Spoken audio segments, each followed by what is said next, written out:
If you watch this video in its entirety, you will walk away with certainty that you know exactly what you need to do to make your first $100,000. Will you do it? That's up to you. But understand this works every single time because it's a proven method that I've actually used to obtain a 7-figure net worth by 24. Now, it was very difficult. A lot of time, effort, and energy went into it, but I promise you can do the exact same if you do what I talk about in this video. But before we get to that, guys, I want to make one quick announcement. So if you've never seen a video of mine, you've never seen my channel, just skip the next 2 minutes because this might not make a lot of sense. But if you've been on this journey with me for the last year, first and foremost, what a year it has been. Absolutely life-changing and very, very hectic, if I have to say so myself. But guys, I am on a mission, and that mission is to onboard 1 million people into Web3 because I think this technology is good for the world. And that's what my whole purpose of making these videos is for. Moving forward, I'm actually going to be making just general broad business advice videos and overall life advice on this channel because one, for the last 8 months, I've been doing nothing but running my projects and my businesses, not trading NFTs. And two,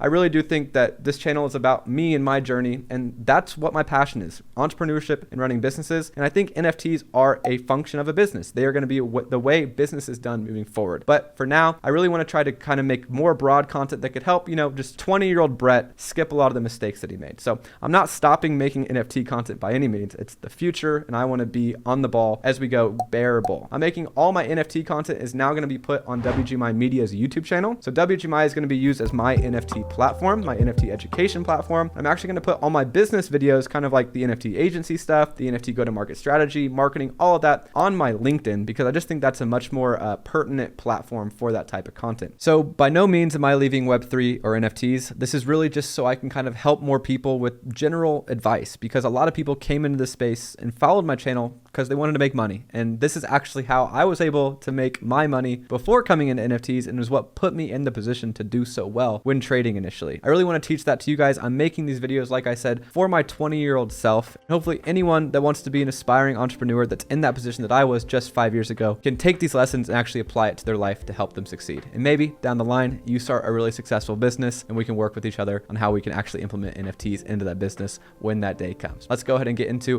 what this video is all about, how to make your first $100,000.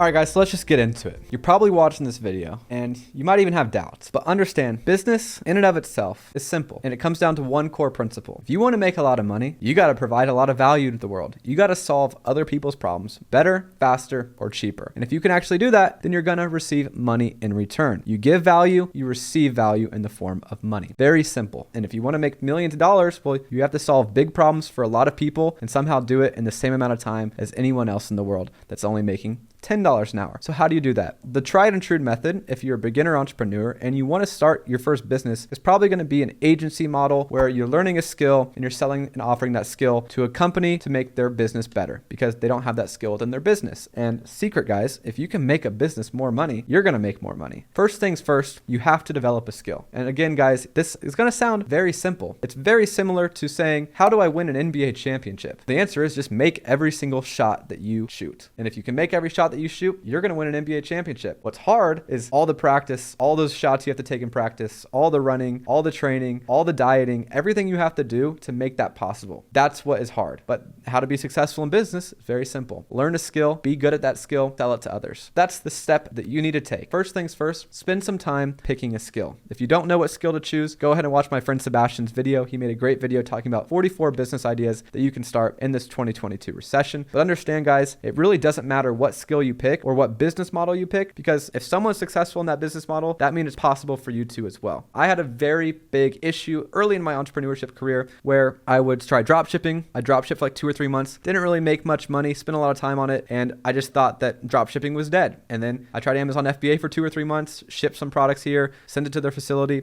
didn't get many sales, pretty much made a few $100 after 3 months of work and said, okay, this is way too saturated. Amazon FBA is not it. And my biggest problem was that I was just not good enough yet. And there was so much I hadn't done before that I was making obvious mistakes from an expert's perspective. But to me, I thought I had it all figured out. For whatever reason, I was young, I had shiny object syndrome. I thought that it was always the business's fault. This is a really important lesson for any aspiring entrepreneur is accountability. If you're not successful yet, it's because you haven't put enough hours in and you're just flat out not good enough. The world doesn't care about our feelings. The world doesn't care about our circumstances. Whatever variable that you may think is the reason that you're not successful yet is complete bullshit. As directly as I can say it, that is the problem holding back a lot of people, is that it's always somebody else's fault or always a weird combination of circumstances to why they aren't successful. The reality is you haven't put in enough hours yet and you're just not flat out good enough. You can do two things from that. You can say, oh, this is hard, and go complain about it to some friends and they're going to console you because misery loves company. You can go lay in your bed, take a nap, and just say, oh, this isn't fair and this is hard. Or you can get up off your ass, pay people to teach you how to do things the right way, and do everything you possibly can to become the best. Because if your goal isn't to be the best, you're not going to be good enough. So understand, guys, you have to pick a skill and you have to stick with that shit. Even after 6 months, you're not getting immediate gratification. Now, I don't think it's too hard if you're starting an agency and you have the right blueprint to get to about $10,000 a month within the first 6 months, as long as you practice the skill and are committed. If you're not committed in the first place, why are you even watching this video? And by the way, guys, I had a big problem where I love to learn. So I spent so much time watching videos, learning about something to the point where I pretty much knew everything about it, but I kept catching myself keep watching videos instead of going out there and putting myself in the position to face rejection. So this leads me to my next point. First thing you have to do is pick a skill. For me, it was video. I had a video business when I was 20 years old. This is what I started, and I went out there and I just started doing work for free. I didn't know how to get clients. I didn't know how much to charge. I didn't have anything to show them. And so if I said, hey, let me shoot a video for you, give me $500, they're going to want to see what my videos are like or what they can expect from me. So I didn't have that. So I just reached out to everybody in my circle saying, hey, do you know anybody that needs a video of any kind? I did a night event. I did a night bar. I did a nightclub video. I did a wedding. I did a music video, all completely for free. So I built up my portfolio. Basically, I obtained results. Then I took those videos and showed them to new people that needed video services, but I started asking for $200 to $300 per video. How do you find these people? You have to go out there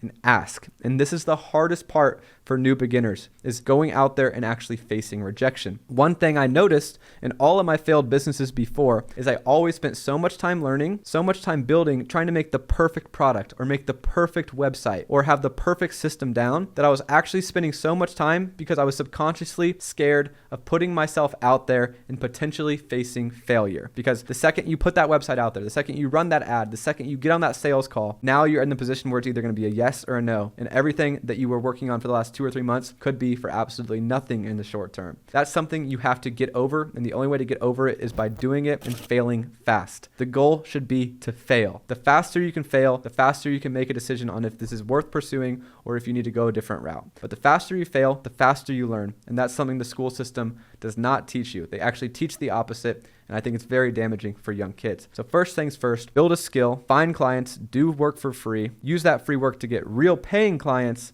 and put yourself out there and start actually facing those yeses and nos, because the more you do that, the better you're going to be able to position yourself and actually offer your services to the next one and the next one. And I promise you guys, eventually you're going to get good enough, assuming you're motivated, you're putting all the time in the world in to actually become successful, and then you're actually putting yourself out there in the position to even be able to possibly achieve success. The reason I say that this is simple is because, again, the path is simple. Make every single three-pointer. But to make every single three-pointer, you have to take 1,000 shots. You have to eat properly so you're able to have the energy and to perform, and your body will actually respond to the training properly. You have to train with the right people. You could spend 10 hours a day using a stair stepper, but if you're using the stair stepper, that's not going to translate to basketball. So you need to make sure you're around people that can teach you the right way the most efficiently. If you're not doing that for your business, aka you're not learning from people that are actively practicing what your skill is, learning from the best to skip their mistakes. If you're not actually focusing on your onboarding process, say you have good videos and you have good sales ability, but then you close a client and you don't have the invoice ready for them or how to collect payment or what they should expect, they're going to get scared and they're going to walk away. And so these are all tiny different details and different aspects of your business that can inhibit your growth. So if you get good at making these videos, if you get good at talking to clients and actually selling them on why they should go with you, and you get good at your actual systems and processes, you should be in a position that you should be making at least $10,000 a month. And that shouldn't take you over a year if you're very focused and very committed. Understand that I started my video business at 20. I didn't start making 6 figures until I was able to go full time when I graduated, but actually building it up and getting that infrastructure in place was why I was able to hit the ground running when I did go full time. And that's how I actually went from about $1,000 a week to about $2,500 a week with my video business. I did end up facing more problems from there, but that's a story for a different time on how I actually turned that to $1 million. So today I'm going to cut it off there because you need to walk before you run. If you've never started a business before, that's how you need to think about it. Get a skill, stick with it, get some results, show those results to future clients, and then word of mouth, treat them well, give them exactly what you promised, and then they will refer other people to you because you're so good at what you do. That's how you make $100,000. If anyone tells you different, they're lying. That's a 100% proven way to make $100,000 a year. And I promise you, the only thing holding you back is you. And if you're not there yet, you just need to keep going. You will get there. Just keep going, my friends. That's going to do it for today's video. I hope you have a wonderful day. I will see you in the next one.